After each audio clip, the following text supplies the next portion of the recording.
Well, welcome back. Still on the 2010 Mazda 3. The 2.0 liter needs rear brakes, basic maintenance. Going to do pads and rotors on the rear of this Mazda.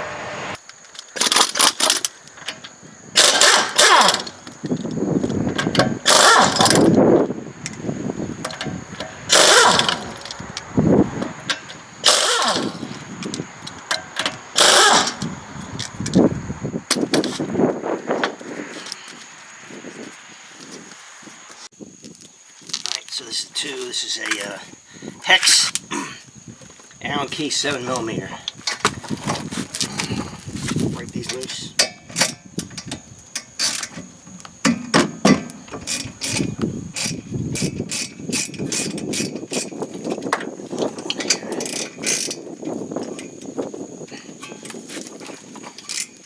These aren't very tight. About 22 foot-pounds I think is what the spec is for these. So put them back on, just snug them up, don't crush them. They'll just cause a problem for yourself.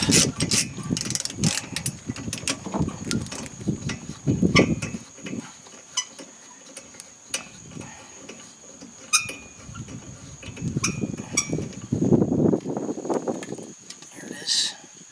Let's pull that out, set it aside. You don't need to pull it all the way out, but I'll just pull it out because I can.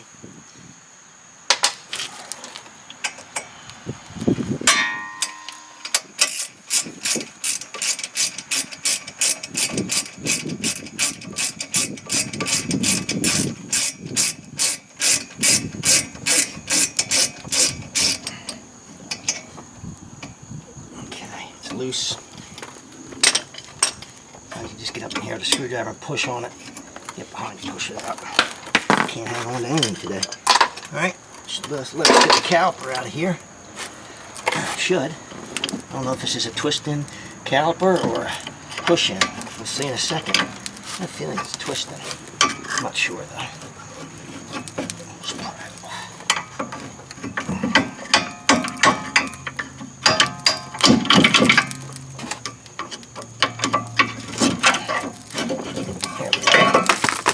And it is a twist in. I'll show you that in a little bit, but it's a twist in, not a push in. I'll try to pry the caliper back in a little bit because it's not going to do any good.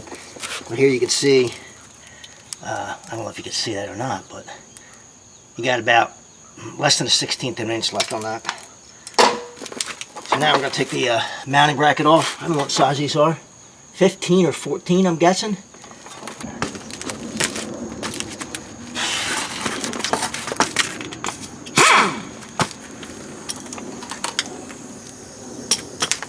Alright, 14mm.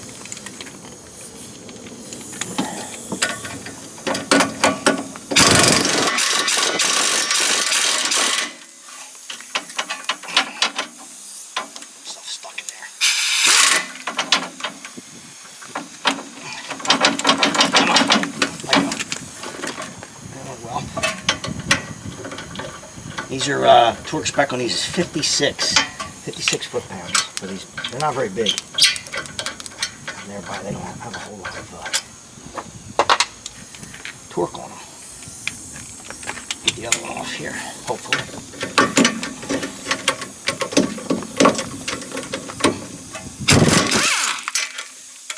Buster. Careful. These tendency, you gotta be careful with them.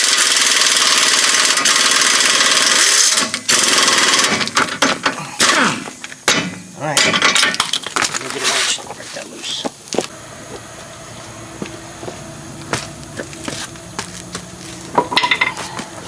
You lose a lot of torque when you use universal sockets, wheel sockets.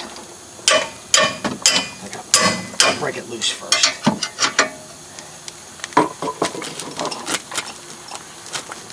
This was quite tight. Corrosion. Should come out of there now.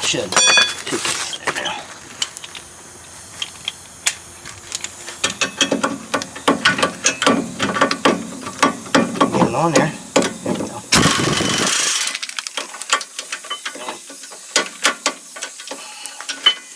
Fight me on everything. Get on there.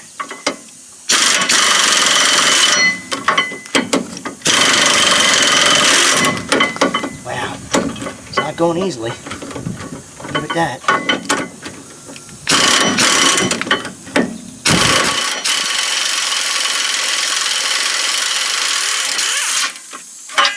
Yeah, you see the corrosion on there? That's what's holding it. That's what's making it tough. Alright, take that bracket off. Should be able to get the rotor off of here now. We got to clean the face of this one, get the corrosion off of there. Just the corrosion. I'm going to clean it up. I'm going to use a cookie wheel. You can use sandpaper, emery cloth, whatever you have. I'm going to use both, but I do have eye protection on.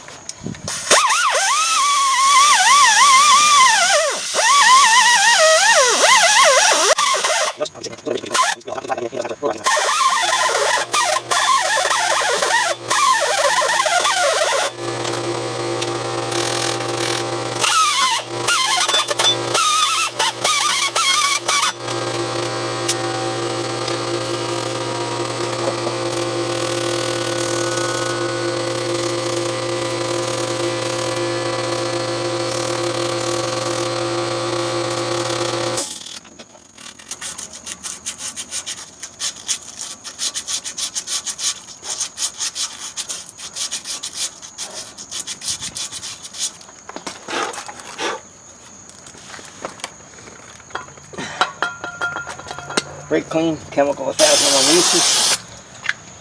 Let that dry. So this is a push-in style. I don't know if you can see that. I don't know if you can see. We'll back you up just a little. Well, wrong way. This is a push. This is not a push-in. This is a twist-in. So you can see the two circles in there, indents. You've got to twist that piston in the caliper back in. It's not a push-in. Don't try to push it in. You've got to turn it back in. Helps if I turn the camera on. I did the same thing on the other side. I forgot to turn the camera on.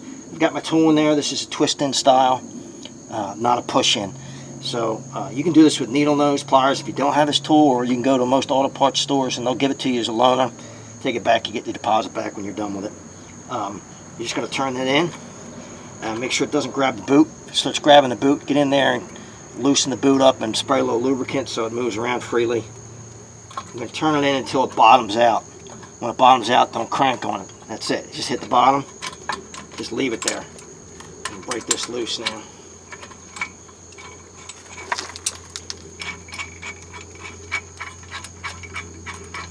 I almost missed the whole thing because I did the same thing on the other side. I just forgot to turn the camera on, but that's what you have to do for a twist in. Alright, so I'm going to spray this. I'm just using surface shield. You can use fluid film, wheel bearing grease, brake grease for the face of the rotor, face of the hub here. Then I just use this because it's fast. In here, on the caliper, you have to use brake grease. So I'm just going to grease the back of these tabs where it rides on the outside pad. Back of the outside pad. All I'm doing here, and then I'm going to grease the face of the piston. All you're doing is trying to keep moisture off of it and corrosion from getting in there and getting started. What happens is corrosion gets in there, starts pushing the pads around and locking them up, and then they don't work right. So that's it for that. I'm going to take this over to the wire wheel and I'm going to clean it up. There is no hardware for these. It just rides on it. I'm going to clean the corrosion off of it. I'll come back and I'll show you, and we'll go from there. Okay, rotor on. I'm just going to stick a spacer on here and put a lug nut to hold the rotor in place for me temporarily. Makes it easier. I've got my bracket. It's all cleaned up. I did have to file a little bit to get the rust off of there. We're gonna rehang that. Make sure I get this right here. Like so. Good. Find my bolts. I wire wheeled my bolts too for the bracket because they just go on a lot easier if you do that. And I am going to put a little Loctite on them. I don't know if they had Loctite coming off, but I'm going to put a little bit back on. Like I said, they're 56 foot-pounds. They're not super tight. I'm using all my fluid here.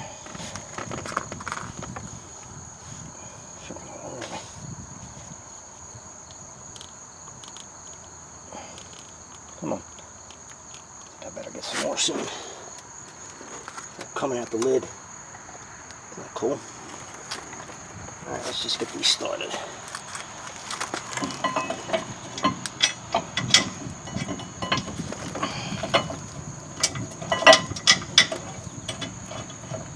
the reversal taking them off, just putting them back on.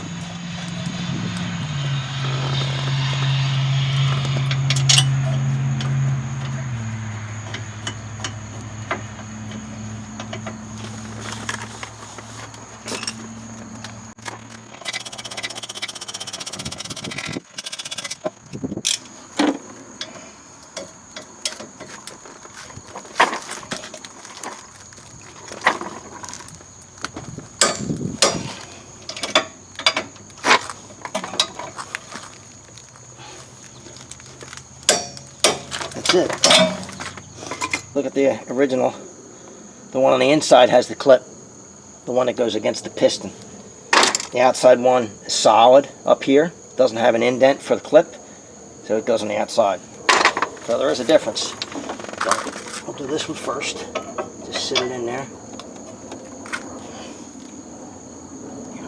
Don't do that. I've seen that, believe it or not. Not a lot, but I've seen it. Set them right in there, they're good to go. Take our caliper here. We found my bolts, my slide pins. Put them back on. They all look good. Not corroded. Looks really nice. I actually like, that's the one thing I like about Fords, Mazdas, however you want to call it. The mechanism they use for slide pins, I kind of like it. I just like it's a good, I think it's a good design. It keeps them from getting corroded. I gotta push this in because of that spring. Let me get it started here. A bit. See if I can get this top one going.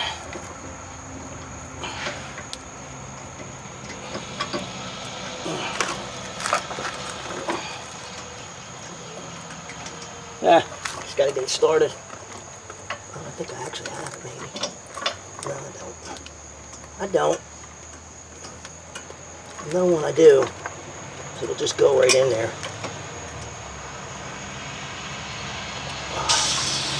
It's giving me a little bit of grief. Another one down here. See if I can get that one. I think I was too low on that. You always want to start these by hand. Bottom one's going right in, so I'll run that in most of the way, and then I'll come back here and we'll do the top because it's just giving me a little more grief. There it goes. These are 22. I think I said that before, but 22 foot-pounds for these, which means don't crush them, just snug them up.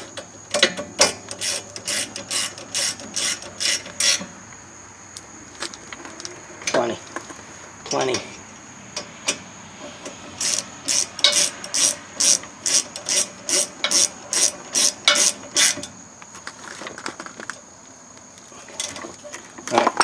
Don't forget this clip. Got to put this clip in here. Get one side hooked in. These can be difficult sometimes. Let's see if we can get it without too much problem here. I don't know. Usually not. Hooked in there.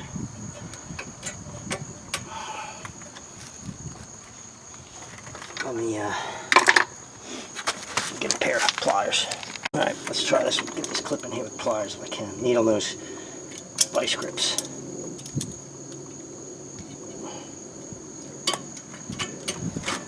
Let's see. It's gonna be it's not a good spot. These are always, I always fight with these, and by the time I do another set of them, I forget how I got it the first time. It's always a battle.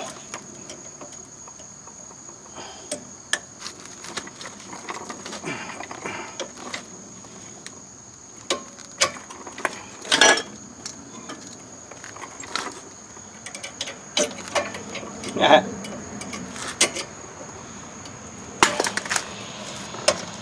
Come on. Alright. Obviously that's not working. Let's go this way. Let's see if I can do it this way. Get that in there first.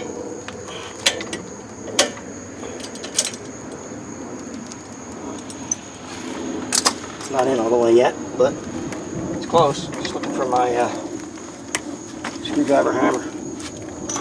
So I'll use this.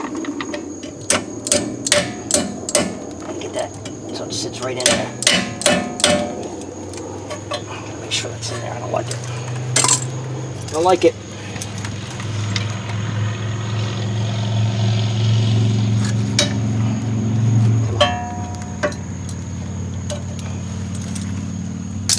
It's close, but it's not there yet.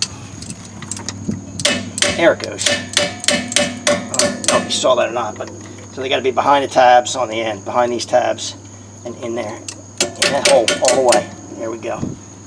That's it. It's good to go. It's done. Pretty simple. Not very difficult at all.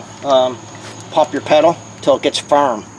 Before you go somewhere, you get a scary moment because it's got to push that piston back out against that and seat those pads against the rotor. Not a very difficult job, but necessary. Just basic maintenance. Don't forget your covers. I almost forgot my covers for my slide pins. I almost forgot them, but I didn't. So, put them back on there. That's it. Well, that's it for the 2010 Mazda 3 rear brakes, pads, and rotors. They were down to less than a 16th inch pad left, so they definitely need to be done. Basic maintenance, not very difficult. If you like the videos, click that like button and subscribe. Thanks for watching.